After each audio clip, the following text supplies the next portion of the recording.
Hello, welcome to my home. I'm Dr. Nick Begich, and today's video that we're producing is HAARP and beyond. It's been a long time since we've produced a video on HAARP and really brought out the information in the context of where we are now in 2006 versus where we were when we first disclosed this story in the book Angels Don't Play This HAARP back in 1995. So today's topic will deal with the various aspects of HAARP and talk about what's happened since with some of the key players involved in that research, as well as the political implications and where this technology is going from here.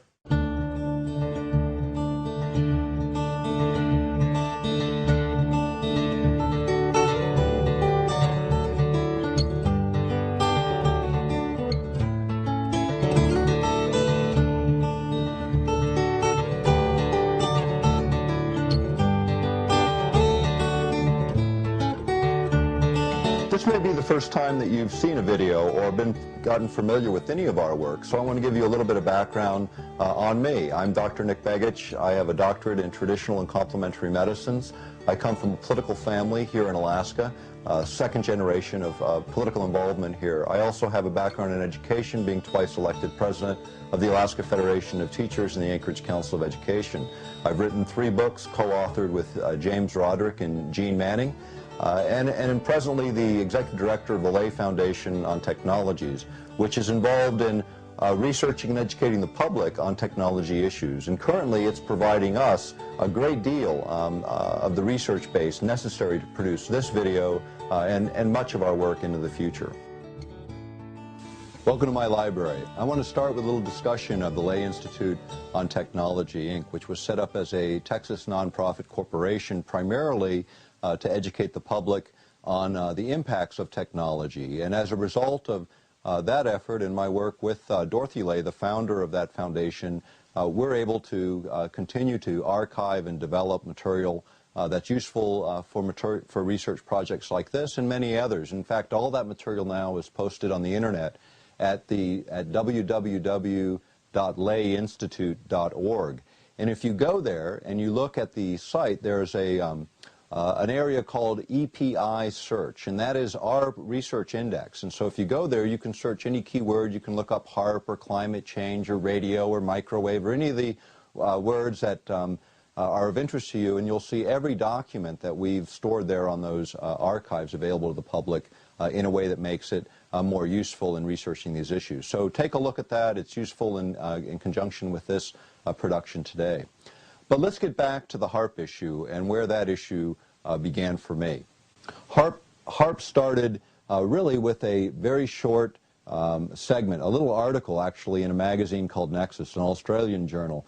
I read the article, and it was about a project taking place here in Alaska called HAARP, the High Frequency Active Auroral Research Project. And at that time, it was being operated by the U.S. Navy and Air Force in developing what they called a developmental prototype for weapons applications of a very, very large radio frequency array or field of antennas located here in Alaska.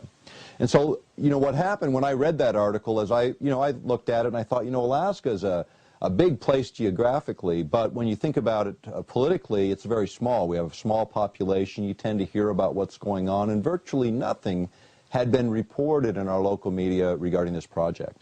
And I'm kind of a curious person, and the article was pretty outrageous in what it was claiming. So I went and looked at what was available, first by searching the sources that were cited in that article at our local library, LUSAC, which happens to be one of 78 libraries at that time in the country that were designated as federal repositories, places where any unclassified federal record are either stored or they have to produce it for you for free. So it's an incredible research library here in Anchorage, and as I said, 78 of them around the United States. As a result, we were able to verify all of the sources in that article. That got me pretty concerned, and I went next to talk to Trustees for Alaska, which is one of the larger sort of umbrella environmental groups in Alaska. And my thought was, with the implications of this system, this group certainly had to be following the issue. And surprisingly, they weren't. In fact, they said the Audubon Society was looking at it. So I went over to the Audubon Society in Anchorage and talked to them.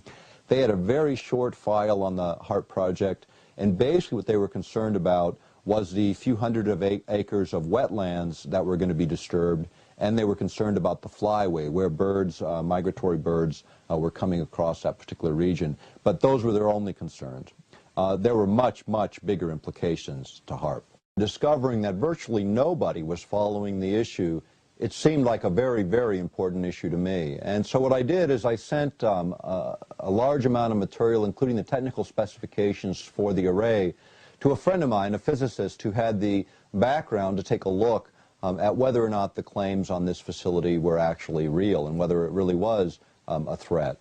The conclusion that he and others made was that it was a very significant issue, one that needed some public attention, and they insisted that I write an article about the subject. And so that began, for me, a journey that's now lasted 11 years in dealing with this issue and those things that came out of it. But let's talk about what HAARP can do. As I said, it's an array, a field of antennas. And what it essentially started as was 48. 6 in one direction, 8 in another direction, and these are 72 feet tall with a cross dipole. So they're a column going up and then a cross dipole going like so. And by firing these antennae in a very specific order, you can focus the radio frequency energy, concentrate it to a relatively small area, up in an area above the Earth's surface called the ionosphere. And let me explain sort of where the ionosphere is. You've got to look about 30 miles above the Earth's surface for the very beginnings of the ionosphere, and then it stretches out perhaps as far as 400 kilometers out into space and even further in the upper reaches of the ionosphere.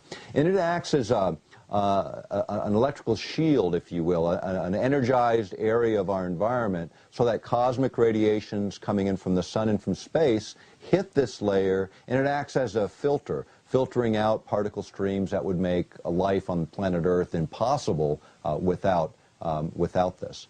Now, people talk about ozone depletion as a major issue, and it certainly is, and we'll cover that in another video in this series. But let's talk about a hole in the ionosphere, which would be significantly greater than any problem attributed to ozone depletion by comparison. Because of the kinds of radiation, it wouldn't be just ultraviolet radiation, as is the case with ozone. This would be very, very dangerous particle streams that would literally alter the genetic blueprint of the planet. So this is the area that the military is targeting as their research area in the developments of HAARP. And HAARP was originally invented by a guy named Dr. Bernard Eastland, and it was an original concept that he had, and he had had this idea that you could create a shielding effect. And let me talk a little bit about what kind of effect that might be. When you look at the ionosphere as this layer around the Earth, and then if you think of the Earth as also kind of a giant motor that's spinning around, and with that comes magnetic field lines. And these field lines go from the southern part of the poles all the way up, and they wrap around, they come back in at the northern polar regions. And in these polar regions, where those magnetic field lines interact with the atmosphere and oxygen and nitrogen, you get the aurora borealis, or the northern lights. Or in the southern hemisphere, you get the equivalent of our northern lights. And it's where this energy is interacting with the atmosphere. Well, by using these naturally occurring field lines, you can actually manipulate energy coming off the ground, coming off of a field of antennas like what HAARP has in Gokena, Alaska, which is just 250 miles northeast of Anchorage. This facility that was built in the early 1990s has been advanced significantly. It started with 48 antennae. They now have 180 in the array, eventually 360. The idea is, again, to focus that energy. By firing this in a sequence, this array, you can create what's called cyclotron resonance, which would be visually seen as sort of a corkscrewing motion of the energy as it rolls up into the ionosphere, getting more and more concentrated as it goes. Just the opposite of the way radio frequency energy generally works when it comes off of a broadcast antenna where we hear radio programs today. What happens in that case is the energy starts out concentrated, spreads out very, very rapidly, in the same way that light from a flashlight spreads out very rapidly. They follow the same basic principles in physics. But as with light, it can be concentrated in the form of a laser, where that light is concentrated and very, very powerful at far distances. The same is true, by analogy, with radio frequency energy and the HAARP array. That's what makes it so much different than anything else on the planet. The upper limits of the array in terms of effective radiated power, which is not the input power, but it's the effective radiated power, how that energy actually relates in the environment. In this case, the desired level is 1 billion watts of effective radiated power, a huge amount of energy. And being able to manipulate that energy in a variety of ways for weapons applications. Now, why would they locate a facility like this in Alaska? You remember when I was talking about those magnetic field lines surrounding the Earth? The idea was that if you could send cyclotron resonance, this energy coming off of the radio frequency array, this radio frequency energy in this form up to those magnetic lines of force, they'd corkscrew themselves around them. And instead of the energy flowing north to south, the energy would be using that as a waveguide to go from north to south, the opposite direction. So in this case, what then happens is, as you energize these field lines around the planet, any object passing through them would encounter a huge amount of energy that would disrupt the avionics, the electronics that control the flight path of intercontinental ballistic missiles or anything else in the region, including satellites, low-orbiting satellites, and the like. So the idea was to create this shield. That was number one. The amount of energy that was required was huge. So Dr. Eastland went to ARCO. At that time, Atlantic Richfield had huge natural gas resources on the North Slope of Alaska, ideally suited, according to Eastland's patents, for exploitation for this technology, because natural gas supplies would allow the conversion to electrical energy using magnetohydrodynamic generators, called out in Eastland's patents. And then from there, that electrical energy could be fed into this huge array and then sent up to the ionosphere for the various weapons applications. So the ideal situation presented itself in the early 90s, and it was location within the boundaries of the United States for a ground-based system that in effect, as we go through the day today, you'll see has all of the ramifications that were being sought in the 80s under the old Star Wars concepts. The idea of a global missile shield or protection from adversaries using low-orbiting space platforms and the like. So here we had a technology emerging that could solve those things. For Atlantic Richfield, it was great because there's no gas line presently coming out of Alaska to bring that gas to market. And we've been producing oil from that field for over 30 years, yet we can't get the natural gas. So for ARCO to be able to sell the gas to the military right where it is offered tremendous advantage. So they set up ARCO Power Technologies, Inc., a subsidiary with 30 employees. They originally bid on the HAARP project after selling the concept to the military in the early days, in the late 80s. Dr. Eastland actually put together that original team that became ARCO Power Technologies, Inc. Now what they did as a subsidiary, they had no track record of military contracting. They had really no history at all. They bid for the HAARP construction and applications on that project and won. And who did they bid against? Raytheon Corporation, for one. Raytheon at the time was the 44th largest company in the world, according to Forbes magazine. And they were the inventors of things like the Patriot missiles and some of the new active denial systems being promoted today. In other words, they had real weapons applications and histories, yet this little subsidy, ARCO Power Technologies, won the contract. Now, in public procurement, the way you win those contracts is actually through what's called proprietary information. Certain companies are given extra points and advantage if they hold the technical knowledge necessary to carry a project out. In this case, ARCO Power Technologies, Inc. own those 9 critical patents associated with the HAARP program. And those are cited in the book Angels Don't Play This HAARP, along with over 300 military, academic, and mainstream media reports on HAARP. So that's the place if you really want that detailed source material. Get the book, take a look at the bibliographical indexes, also look at the Lay Institute site. The fact is, what happened in all of this development was this excitement from ARCO, because here it was. They were going to make money on gas they could never make money on before. But what happened is the company went through some controversies, some changes. Company eventually sold. Actually, ARCO is no longer here. But the company itself, the subsidiary, was later sold to another organization called E-Systems. And E-Systems was the subject of Washington Post reports back in the early 90s. They predominantly were, at that time, were a $2.1 billion company with the vast majority of their income derived from what are called black projects, projects so secret even the U.S. Congress doesn't know what they're funding. And the citations regarding that are also in the book, Angels Don't Play This HAARP. The point is, this company ends up with the patents and the subsidiary. And what did they do? They sold out. They sold to none other than Raytheon Corporation, the losing bidder on the first project in the beginning. So Raytheon ends up with the intellectual property. They end up with that project, and they later sold to British Aerospace, which is an interesting change of events, and that was in 2003.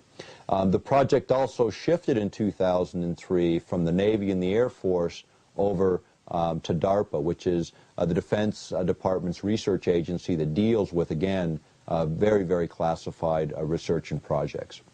But let's go back to what does HAARP really do? Okay, so we've talked about how it focuses energy, but what would you do with that energy when you focus it? There were a number of concepts that Dr. Eastland had. First of all was the issue of communications. The ionosphere, this layer above the Earth, when you think about, if you ever think about shortwave, how it broadcasts around the Earth, it literally strikes the ionosphere and bounces. And that's what allows shortwave to get around the curvature of the Earth and around the horizon. It uses the ionosphere. But when the ionosphere is disturbed, say by really active solar activity, communications are also disturbed. Satellite communications can be disturbed. We know that when the ionosphere is active because the sun is active, that communication systems, even power grids across the planet, can be affected by the way energy is exchanged between the sun and the Earth and the systems within the Earth. So knowing about the ionosphere and controlling it becomes extremely important for communications purposes, and we can all see why the military would be interested in that. What they found is that they could disturb the ionosphere to such an extent using these kinds of systems that they could deny everyone else access to their communication systems, but by controlling those modulations and by controlling those pulse frequencies affecting the ionosphere, they could carry their own communications while denying everyone else access to theirs. Now again, if you can communicate with all of your aspects of your military and you can deny your adversary the ability to do that, we can certainly see the advantages of exploring that whole area. And that doesn't in itself present problems. What presents the problems is when we start manipulating this very important aspect of our environment without really knowing what the long-term consequences of those manipulations might be. Now let's talk a little bit about some of the other applications, because this is sort of a very versatile instrument in terms of how it can be used. And it essentially covers, according to one study that was done by the University of Maryland, it was an executive report for the Congress, and what they did is they looked at sort of what parts of the spectrum could you affect. And everything from ultra-low frequencies to visible light can be affected, which covers 16 decades of frequency, which is a huge, huge range for those that are technically oriented. Now, HAARP actually operates with its primary frequencies in a little narrow band in the middle of that range. But by manipulating that energy, they can affect this entire range of spectrum. And that's one of the key elements of HAARP. It's not just what it can do in its primary mode of operation, but by pulsing and then modulating a signal on that carrier, you can create much, much different effects. One of the other effects that Dr. Eastland pointed out in his patent was the idea of being used for over-the-horizon radar. Now, this is really interesting because the old technology for the over-the-horizon radar, as things got in close, things would become very distorted so you couldn't see them. And you could really only see things at pretty high elevations. You couldn't see things, for instance, like cruise missiles coming in at those very low ground elevations. With the ability of HAARP and over-the-horizon technology that it offers, you get everything from intercontinental ballistic missiles, those things coming in from, literally coming back in from space, re-entering the atmosphere, all the way down to cruise missile heights, things coming out at a few 100 feet above the Earth's surface and following its contours. And you don't get distortion when it gets close in. Again, we can see the advantages of doing that For that application, you actually need 2 transmitters, and Alaska does have 2. High Pass, located just outside of Fairbanks near the Poker Flats Rocket Range, which is a small array, and then the larger array at Gokana, Alaska, which is, again, 250 miles northeast of Anchorage. Now there, what you can do then is you can literally energize an area of the ionosphere, and it creates what's called a cold plasma, or layer of energy that acts like a reflective mirror. And by moving it around and steering it, you can then send a signal from the other transmitter and bounce it over the curvature of the Earth. So you get this over-the-horizon effect. If you use, again, one of the other patents in this cluster held by Arco Power Technologies, Inc., is a gamma ray detector designed for satellite-based applications, and utilizing first the HAARP system to create a unique energy pattern around each of the incoming objects, then using gamma ray detectors based on satellites, they could actually determine which of those incoming objects carry nuclear payloads and which ones are simply decoys. Extremely important, because in all nuclear scenarios, except for those by rogue states, we envision 100,000 incoming objects, of which only perhaps a few hundred actually carry nuclear payloads. Now, we don't have the capability of knocking out all of those objects, but if we could isolate the real threats, those that carry nuclear payloads, then obviously an advantage is gained there. So that over-the-horizon application, and then the idea of detecting by the unique energy signature around all those objects. And then the third application in this series was the idea of creating what's called an EMP, an electromagnetic pulse, or a surge of energy so strong that it overrides the electronic circuits, those little microcircuits within all of sophisticated electronics and computer systems, overrides them, causing bit errors and computer error that causes those aircrafts to crash. And in some cases, with enough EMP power, you can literally melt circuitry. So 3 phases. If you increase the power sufficiently on the HAARP facility, you can create this EMP effect and knock out everything in the sky. Now, obviously, in a nuclear scenario, we can see the need for something like this, but at the same time, everything else that's in that space or in that range is also going to be knocked out. All the civilian aircraft, that's the collateral damage in such an event, and if we were to use such technology. Now, Alaska is the place where the new system for missile defense is actually being constructed. Let's get back to the issue of missile defense for just a moment, because this is an extremely important aspect of the whole HAARP story, because this is really where it began. You know, when you go back to '95, when we were first publishing on the subject, you know, Gene Manning and I wrote the book Angels Don't Play This HAARP, really as a beginning point to get public debate on the issue. I've done thousands of radio broadcasts in the last 11 years on this issue, as well as traveled to Europe 13 times on related issues. Now, at one point, early on in 1997, I got a call from a gentleman, Tom Spencer, and Tom was at that time the environmental chairman of the European Parliament, and he was a conservative from Great Britain. And Tom asked me a lot about HAARP, wanted the information. Apparently someone here in the United States who had heard us on radio, gotten a copy of our book, had forwarded it on to him, and it got his attention. Now, when he made inquiries into the British military about HAARP and related technologies, the answer he kept getting from them was, Tom, stay out of this. Don't get involved. And for Tom Spencer, that was really the wrong answer. In fact, it was his ticket to the dance, because it got him very involved in this issue. We began a dialogue, and he brought myself and a friend of mine, a physicist, over to actually Brussels, where we were able to meet with him and other parliamentarians and others involved in military-related issues. And we also were able to form an association between the Greens, the Social Democrats, and the Conservatives around the HAARP issue, largely because of the work of Tom Spencer. Now, in the interim, several things started to happen. Tom brought us into a couple of different venues, and I want to tell the story because it's a big part of sort of how this thing started to shape. He brought us in to a number of venues, and the first one was one on Arctic issues by the organization called GLOBE, and this was an organization composed of 200 federally elected or nationally elected legislators from 44 governments from around the world, dealing primarily with environmental related issues. And this was an opportunity to talk about HAARP within that forum. Right after our presentation, we were approached by members of the Russian Duma. Now, this is going back to 1997-98 time frame. They approached us, were very interested in the issue because Russians actually, the Soviets back in the 70s, had utilized very similar systems. In fact, if you go back, there was a signal that was reported by shortwave broadcasters as the woodpecker signal, and it was this irritating noise that they would pick up on shortwave broadcasts.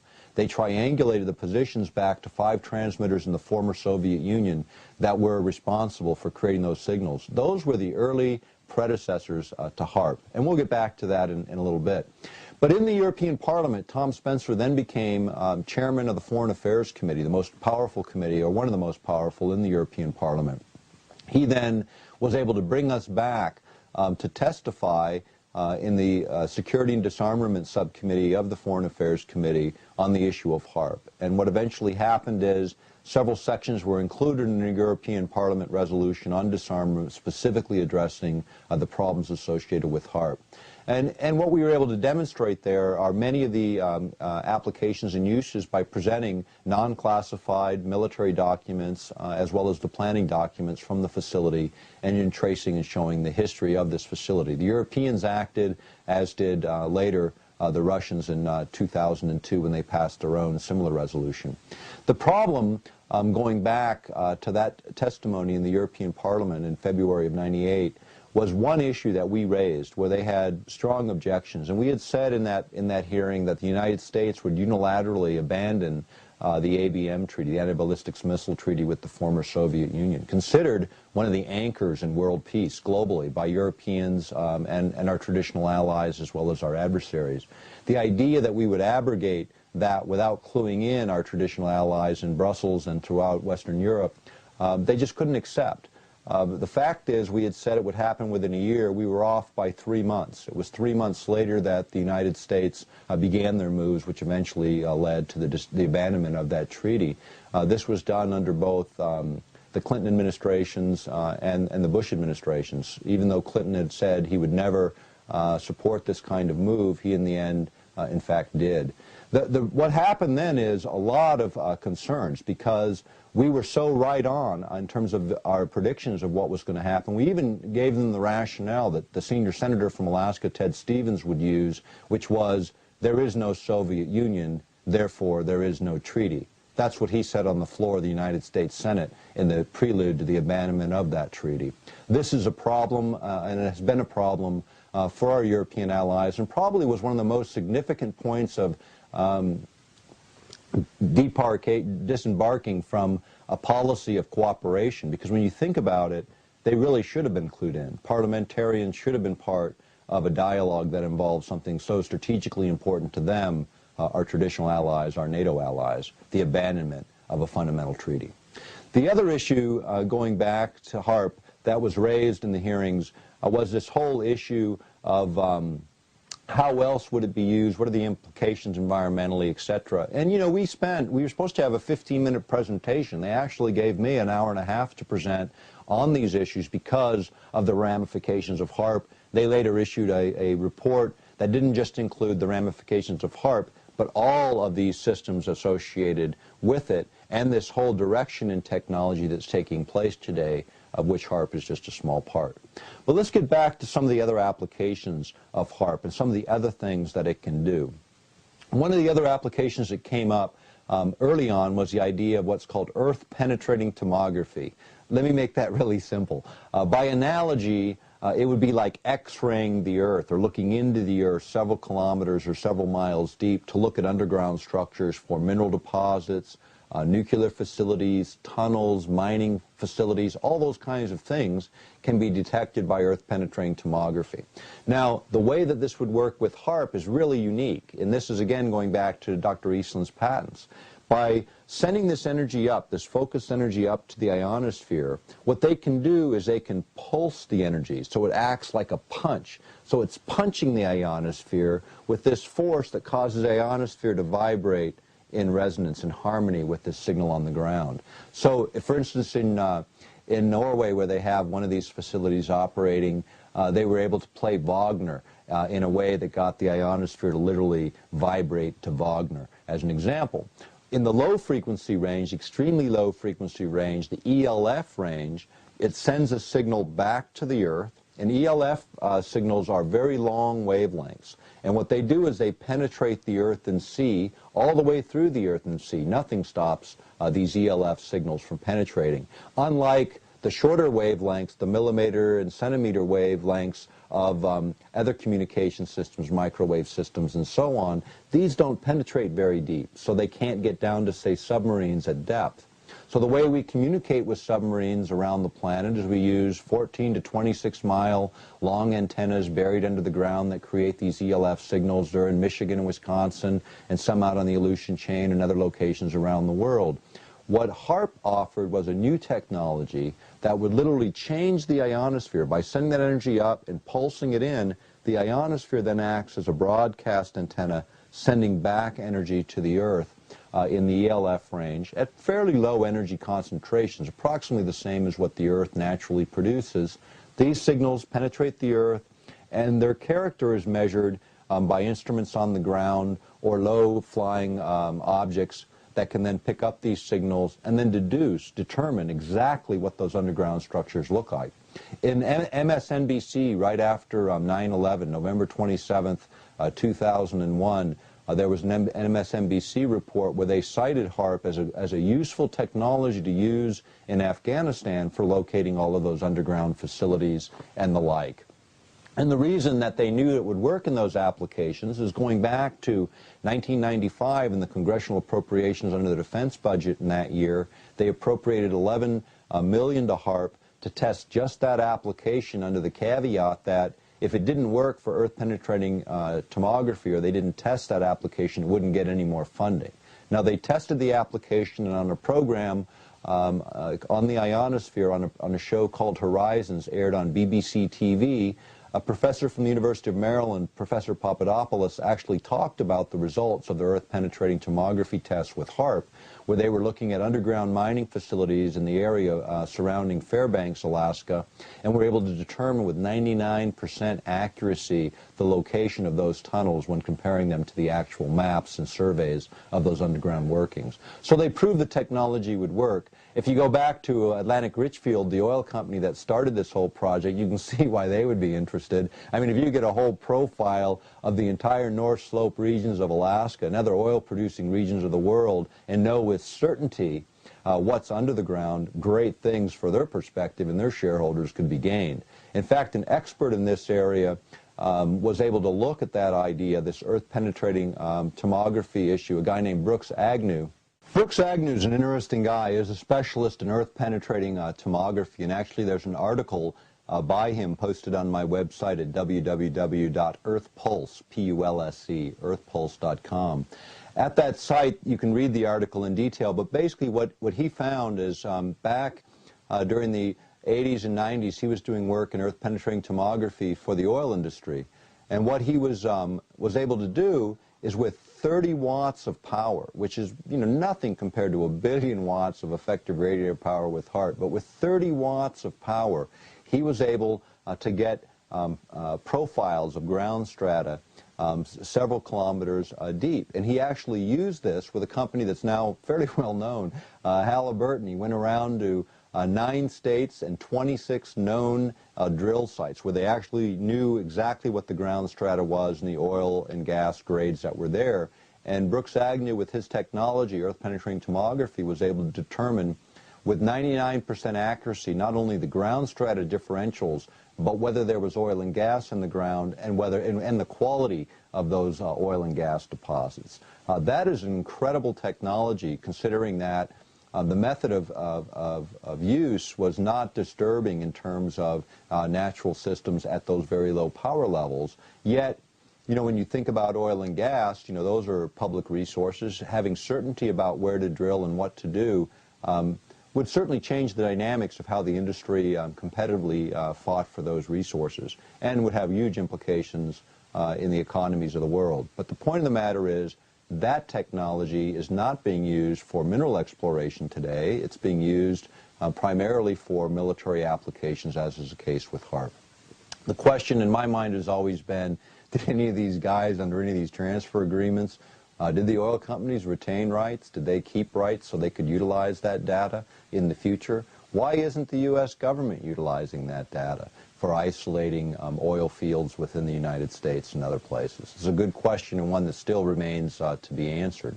But when you get into earth-penetrating tomography, the problem that Brooks Agnew has and others have voiced is the idea of the energy concentrations, because what he knew is that if you used too much energy, in his worst-case scenario, you could trigger geologic events, earthquakes, those kinds of events could be triggered utilizing high-energy densities in the ELF range. In fact, there was a DOD news briefing. It goes back to April 27th, 1997, and it was at the University of Georgia, and it was Secretary of Defense William Cohen. He was commenting on weapons of mass destruction. Remember, that's way before 9/11. And one of the weapons of mass destruction he cited were environmental weapon systems utilizing electromagnetic energy for triggering earthquakes, volcanic eruptions, and climate alterations. This is the U.S. Secretary of Defense William Cohen making that statement in a DOD news briefing in 1997. The idea of using energy or accidentally triggering these events was the big concern of Brooks Agnew when he started looking at HAARP as an issue. The other was, what would happen if this energy going up into the ionosphere actually acted as a conductor or formed a shunt connecting to the Earth, this energy from the ionosphere? What he envisioned would then happen is it would form a tap where the energy actually flowed from the ionosphere down to the Earth, and it would look like, according to Brooks Agnew, the biggest bolt of lightning you've ever seen in your life striking the Earth 40 times a second. Now, granted, the idea of bolt of lightning, the biggest you've ever seen, striking the Earth 40 times a second until all that energy was discharged out of the ionosphere, is granted the most extreme of situations, and one that certainly hasn't manifested itself yet. But these are the kinds of concerns being raised by independent scientists literally around the world, and now by some of the governments around the world. There's a couple of other applications of HAARP that I want to talk a little bit about. The first one, and these are the two probably the most controversial areas of HAARP. The first one deals with the idea of manipulating weather systems. And this is a very important issue because, again, you're dealing with concepts that have been attempted over the years. In fact, these days you've actually got the United States Congress, two bills pending, one in the Senate, one in the House, to create a commission for review of weather modification technology, because commercial interests are now advancing them along with other militaries from around the world. So you've got economic interest interested as much as the military in controlling weather outcomes and climate outcomes for obvious advantage and reasons. But it creates problems, and here's what happens with HAARP. HAARP is also capable of, in fact, the early versions were called ionospheric heaters because they literally would heat the ionosphere. And when you think of this area being heated, it's about 30 miles in diameter above the facility itself. And when you heat the area up by affecting this region, you literally push it up. So it goes up and out into space, perhaps as far as 200 kilometers. Instead of being 30 miles above the Earth's surface, now you're almost a couple hundred miles potentially out into space with this column, and the lower atmosphere below rushes in to fill that space. Now, what happens then? Firstly, any satellite that was a low-orbiting satellite zipping through space hits this area, hits this energized area that's supposed to be there, and all of a sudden it hits atmosphere, it encounters friction, and the satellite burns up and it crashes. So as an anti-satellite technology, the Russians, through the Strategic Studies Institute in London, reported that they had actually looked at Russian papers that had a concept for incoming comets and asteroids. You know, most of these things, when they come into our atmosphere, they burn up. Because you've got this 30 miles where these objects coming in at such high velocities, they encounter the friction, they begin to burn up and they break up and nothing ever hits the Earth. But big objects make it to ground and big problems can occur accordingly. But think about, instead of 30 miles, having maybe 210 miles of range and distance of atmosphere to break up those incoming objects. Much larger objects could be destroyed in that way. That was some of the research that the Russians had done utilizing the technology of their heaters back in the 70s. Now, That all is interesting in and of itself. Anti-satellite technology, the idea of what else happens when you burn that hole in the ionosphere, is all of those particle streams, again, come in to fill that space. You know, very, very important situation. Now, granted, it's continually energized by the sun and by the activities of the planet in terms of our geomagnetics, but how long they leave it open, what occurs, those are things that are not being looked at by the biological scientists that ought to be affiliated with this program. So we really understand the implications of what's happening. If you take it a little bit further and you start to look at this whole concept of using a system on the ground to aggravate the ionosphere. Now, what else happens when that lower atmosphere rushes in? You also change pressure systems in the immediate region in terms of lows and highs and the way those pressure systems work and the way in which jet streams flow. By altering the flow of jet streams, by altering the way the atmosphere is located within an area, that's where you can get these huge, huge problems. Back in the 1977, the United States ratified a treaty where we agreed to not use environmental manipulation as a weapon of war, whether it be to create earthquakes or tidal waves or volcanic eruptions or disturb the weather.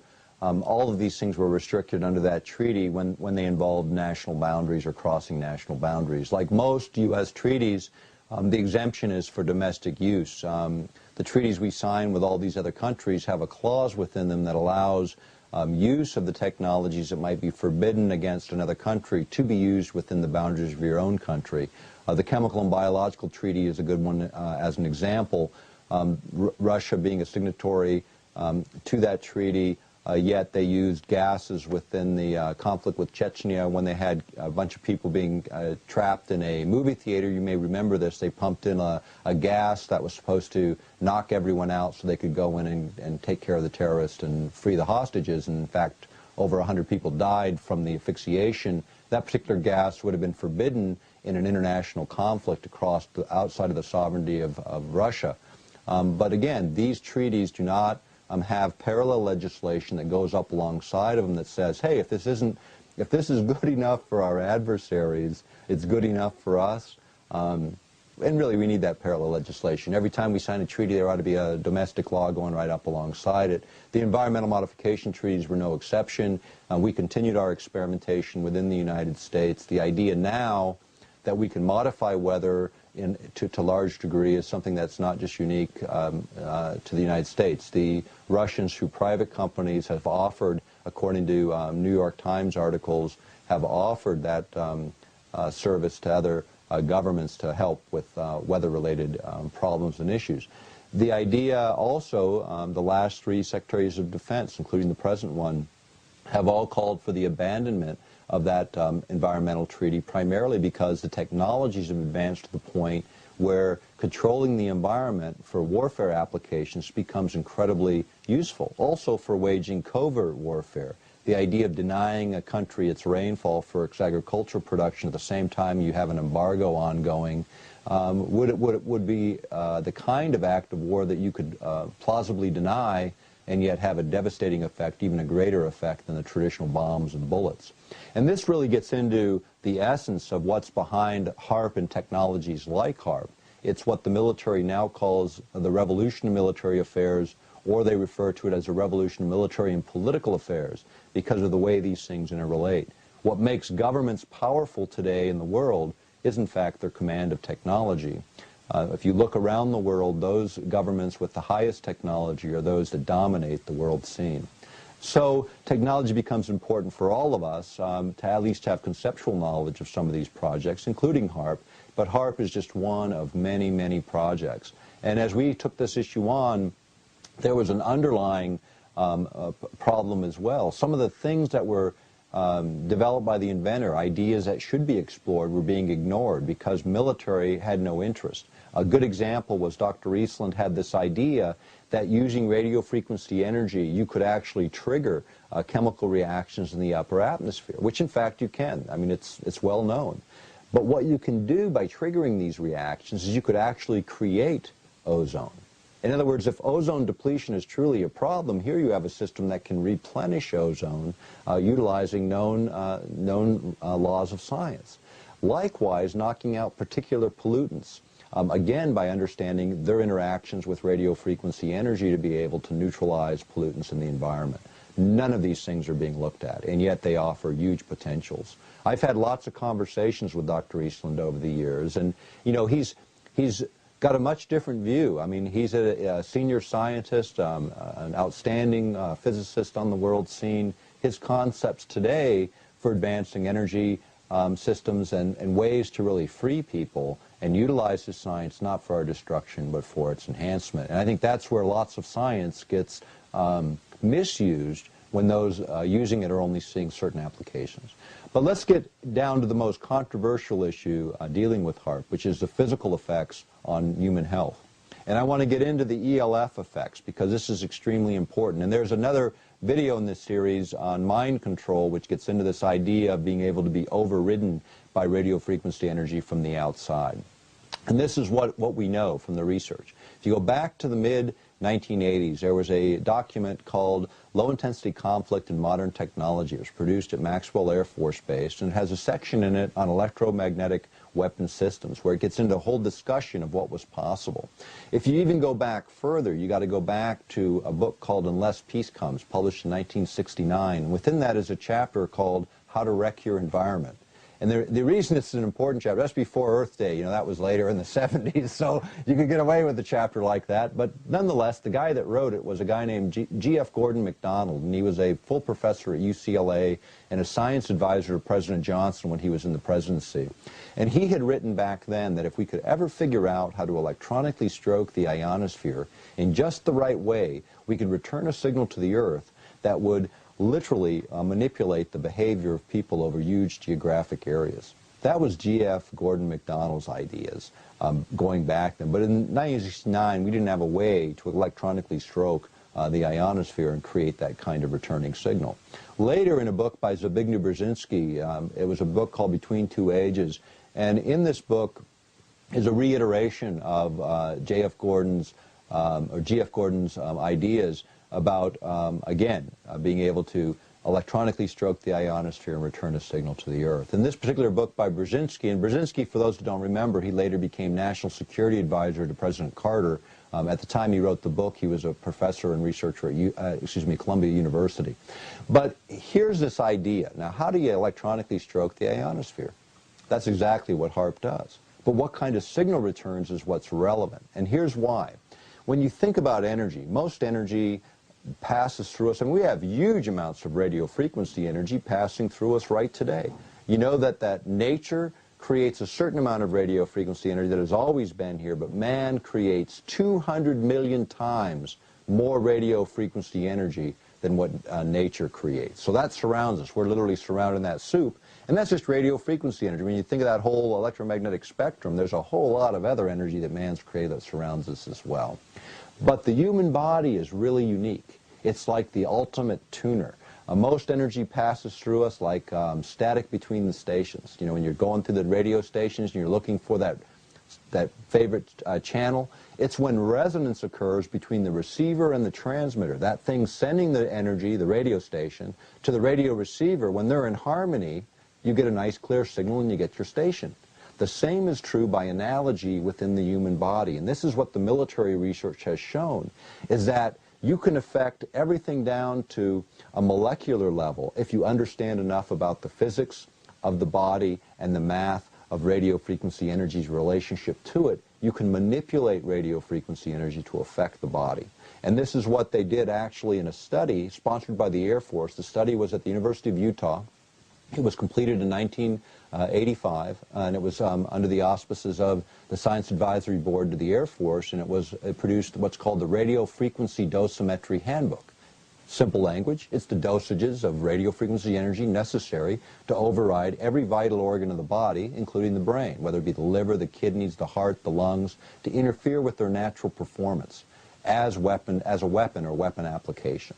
Now again, you're talking about energy that is different. We're talking about a whole different view of warfare. We're using energy as the base. These technologies are now being developed for things like the active denial system, which is using knowledge of microwave millimeter waves to affect the body to create pain or heat sensations, affecting only the nerve endings on the surface of the body. But these basic principles apply to the entire living organism. So Jose Delgado is an interesting guy. He was at Yale University in the mid-60s. He began mapping the human brain by planting electrodes in primates and humans to see how to affect the different parts of the brain, figure out what parts of the brain were affected and affected our, our health and the way we thought, and just sort of how the brain worked, mapping it out.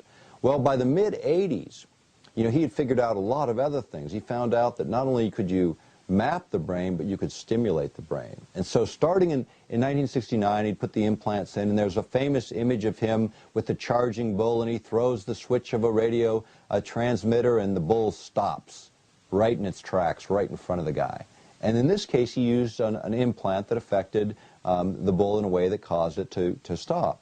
Now, what he found by the mid-80s is he didn't need any implanted technology whatsoever.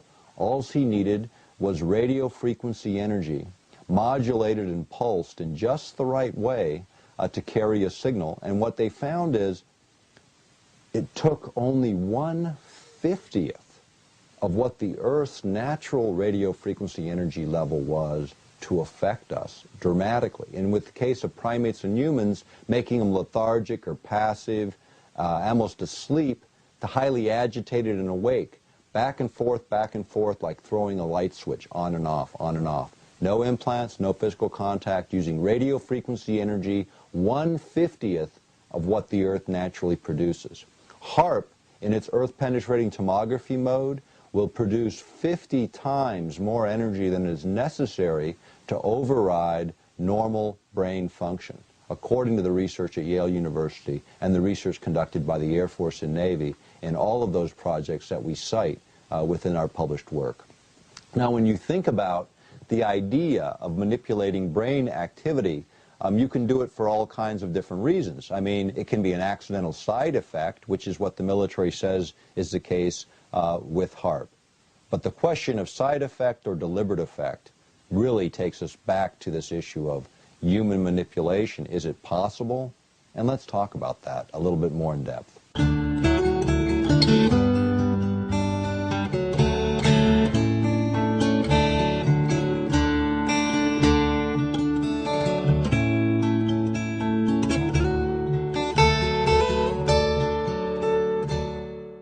Talking a little bit more about, sort of what happens within the brain and how ELF signals, extremely low frequency signals, might interact. If you look at an EEG and you look at what the brain is actually doing, you look at those patterns, what we know is that the brain exhibits predominant brain waves during certain times and during certain activities. In your very deepest states of sleep, for instance, it's 1 to 4 hertz or pulses per second of the predominant ELF frequency within the brain. In that sort of middle stage of sleep where you're actively dreaming but you're kind of consciously awake at the same time, this is the theta range, approximately 4 to 7 hertz or pulses per second. 7 to approximately 11 or 12 hertz is the alpha range. This is where you are when you're in that zone or ideal place for learning and doing art and that kind of activity. The beta ranges get into where you're actively listening and participating all the way up to agitated states. And what we know is that any external signal, whether it be flickering light, or whether it be binaural beat created by sound, or whether it be electromagnetic energy being pulsed through the body, or radio frequency energy, all of these things at the right pulse rates can override normal brain function and change the way our brain chemistry then looks, because it starts with the energy interactions that then create the chemical reactions that then create changes in our behaviors. So the idea of accidentally triggering these kinds of events or deliberately doing it, as was discussed by Zbigniew Brzezinski and McDonald, the idea that you could literally do this and affect 70 or 80% of the population within a large area. HAARP can do this as a side effect or a deliberate effect, based on the science and research done by the military in developing these technologies. It's not one of the stated goals of HAARP, but it is an issue that needs to be looked at, and one that Russians and Europeans have begun to raise concerns about, because their research also shows exactly what we're saying is in fact the case. The problem with technology and the directions in which it's going when you consider things like HAARP is we're getting away from the bullets and the bombs and ordnance and going to energy-based technologies. Now, energy-based technologies present some unique challenges. Firstly, from the standpoint of really looking at the damage that we create, we affect living systems and electronic systems, but we don't affect the basic infrastructure of countries. You know, we're about to spend $2 trillion in the total expenditures anticipated in Iraq alone. That is a huge amount of expenditure over the years it's going to take to rebuild it and what has already been spent destroying it. So these weapons are being developed to keep the infrastructures in place, but kill or affect the living people within these regions. So the idea of HAARP being turned to these uses in the future as these techniques and technologies are advancing shouldn't be discounted at all. In fact, it should be expected. It is one of the reasons that international bodies are beginning to complain about this technology's potential abuses. So you've got, when you look at HAARP, a very versatile instrument, from Earth-penetrating tomography and Earth imaging, affecting weather systems, affecting communications, over-the-horizon radar, global shielding.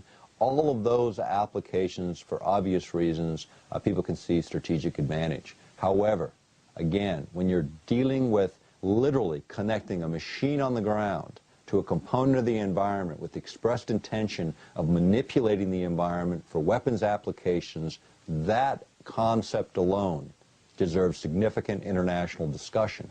And because it's being generated in this country, in the United States, it should have significant public discussion about the ramifications, not just within our own territory, but around the world.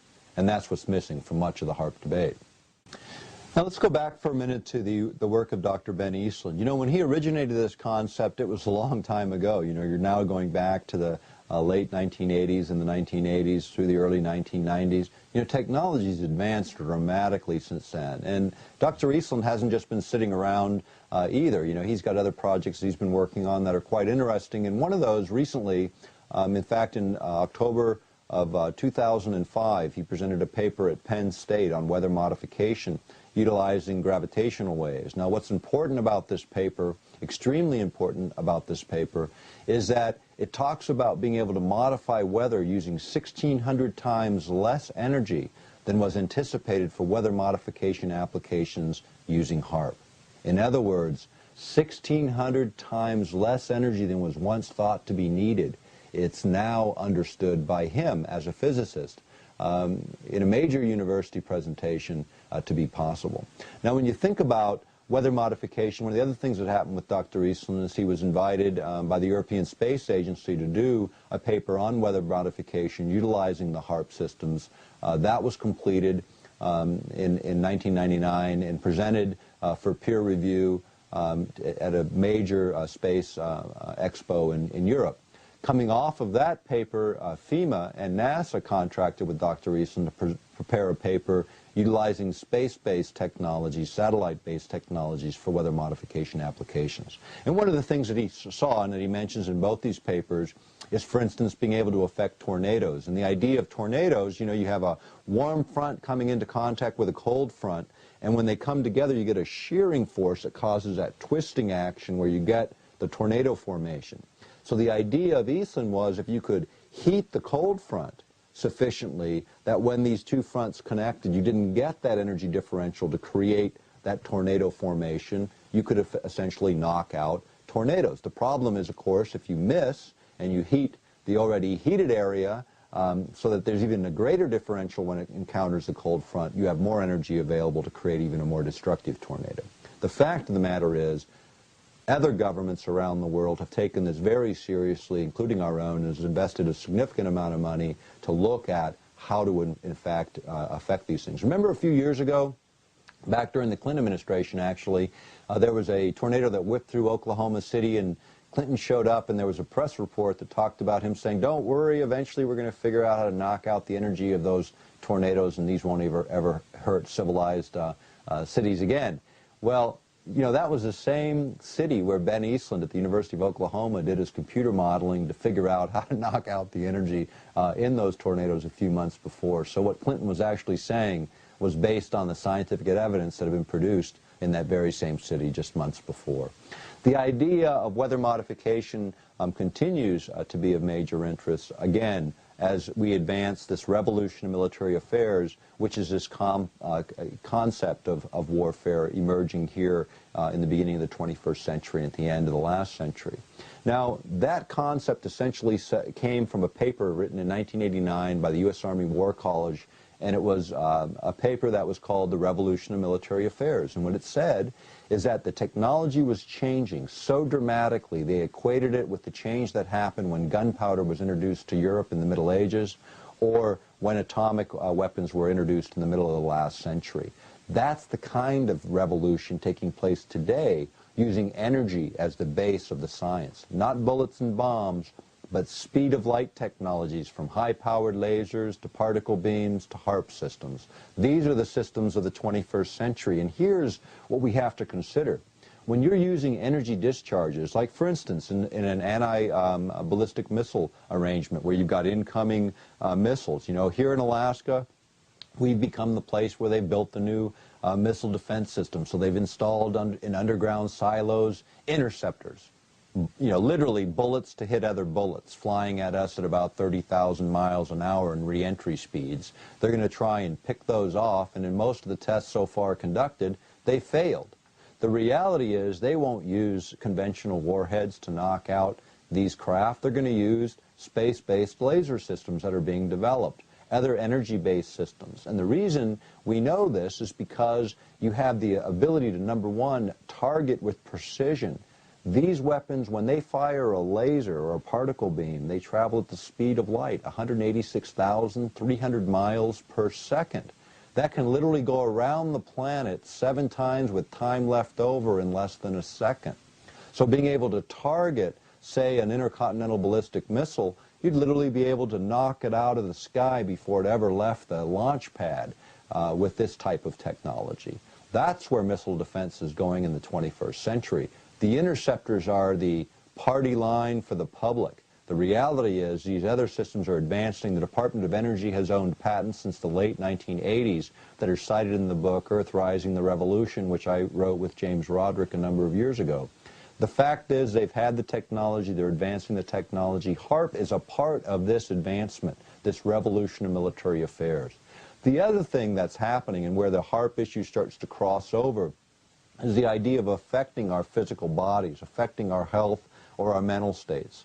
That is an area of technology that has raised huge, huge controversies around the world today, and is continuing to be raised today because of the implications in 24th century warfare. Now, take the concept of speed of light weapons and overlay that concept on this idea that George W. Bush has introduced as President of the United States, called preemptive warfare.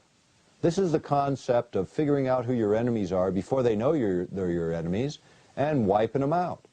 You know, it works good when you're the top dog, when you own all the technologies that make preemptive warfare effective.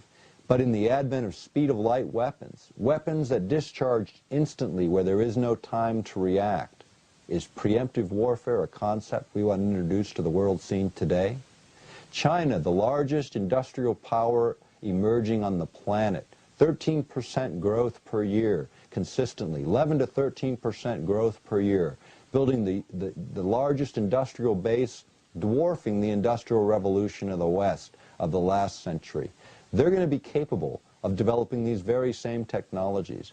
They say, don't worry about the Chinese. They only spend $40 to $44 billion a year on defense, a fraction of what we spend in the United States. In fact, 10% approximately of what we spend in the United States. But if you look at what you buy in China for $44 billion, it's significantly more than we get for all the money we spend on defense within this country. That is the major, major issue. Taking from the brains of 1 billion citizens in a centralized government like China's and isolating those technologists, those future scientists, those engineers that can develop this type of technology is, in fact, a major area of Chinese advancement according to things being released by our Central Intelligence Agency today.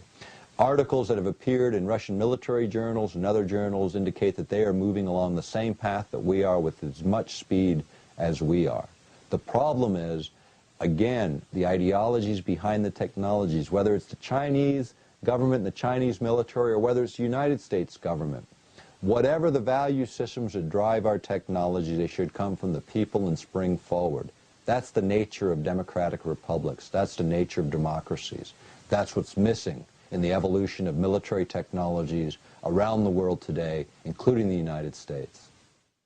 One of the other applications of the HAARP technology is the idea of energy transfer from one place on the planet to another. And this is really one of the more interesting ones. It's one of the first tests, in fact, the first test of a small array was to see if you could focus the radio frequency energy in a way where you could take electrical energy, convert it to radio frequency energy, then send it back up into, say, a satellite or a low-orbiting space platform, and turn that radio frequency energy back into electrical energy where it can be utilized as a power source.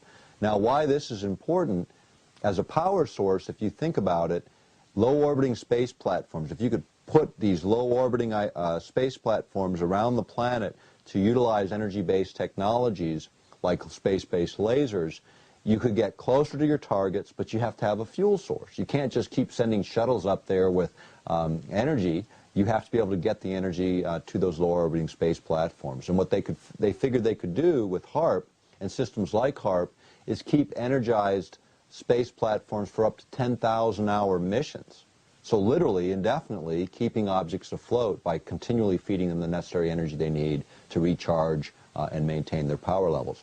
The other place where they looked at low-orbiting space platforms is using the ionosphere itself, literally tapping the energy as these space platforms whip through the ionosphere using tethers, long conductors dragging from below, actually picking up power along the way. And you remember the shuttle experiment a number of years ago where they did this with a tether hanging from the shuttle, and such a huge amount of power built up that it almost blew the shuttle out of the sky.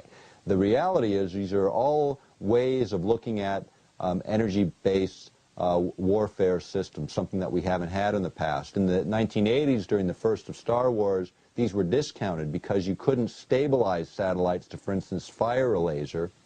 And if you get just a little bit of wobble from a distance, the further you go, the further out that wobble becomes. If you're a carpenter, you know that we start on one side of a house and you're a 1/16 of an inch out. By the time you're on the other side of the house, you're an inch out. Well, imagine from space being a 1/16 of an inch out where you would be. You'd be miles off your target. So space platforms stabilizing became an issue for the 90s, which they actually figured out how to do it, making that type of technology applicable in this century. When you look at the combinations, it's pretty remarkable. One of the other places they looked at an experiment, you remember the shuttle experiment where they unraveled a big mylar reflector, and this was supposedly going to collect solar energy and reflect it so they could use this energy? Well, it just so happens within the patents, solar reflectors were also needed in the case of HAARP because, again, sending energy up, being able to concentrate it to a relatively small area and then bounce that energy through these reflectors to other parts of the planet where that energy could then be converted back to electrical energy. Now, why would that be important? Anytime you have a war, you need power sources. If you could literally do it wirelessly and get your energy without moving diesel fuel and all of the stuff that you have to move logistically, that becomes pretty advantageous. So wireless transfer of energy became one of these very concepts. Interestingly enough, during the Hickel administration, when he was governor of Alaska, Glenn Olds, one of his, I believe he was a commissioner of commerce at the time, actually had this concept of wireless transfer of energy for remote places in Alaska. So these concepts aren't new, they're just being revisited in light of new technology. HAARP happens to present a bit of that technology as well. Over the years, HAARP has created, quite a lot of controversy. In fact, when you look on, if you do a search under HAARP, H-A-A-R-P on the internet, you'll find thousands and thousands of sources and documents and materials. Some of it pretty outrageous, quite frankly, and some of it right on target. Like any issue, HAARP is no exception. It draws a lot of controversy, draws a lot of misinformation to the debate as well. This video was prepared to give a summation of the technology, but I recommend highly that people take a look. Get the book from your local library. Angels Don't Play This HAARP. There's over 350 sources cited in that book that validate all of the things that we've covered today.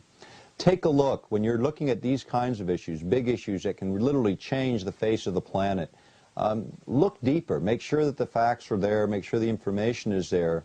but then get that information to those that can make a difference, whether it's your local political leadership coming out of your own states and your own countries. The fact of the matter is these technologies have to be engaged in the true light of day. We can't allow militaries to advance technologies that have these kinds of implications for the planet, for our health, for our environment. You know, if we're really to be stewards of this planet, it requires real action. Each of us can do something within our spheres of influence to make a difference, whether it's this issue or any of the other issues we cover in this series. The fact of the matter is, people make the difference, people make things change, and we need to engage the processes and do exactly that. And let's let our technology serve us in the 21st century as man intends it to do, and not create just another situation that we have to clean up in the next century. Thanks for spending the time with me today. Check out one of our other videos. We've got the mind control video, Technologies in the 21st Century, and a new video being produced on Earth changes. Thanks for being with me.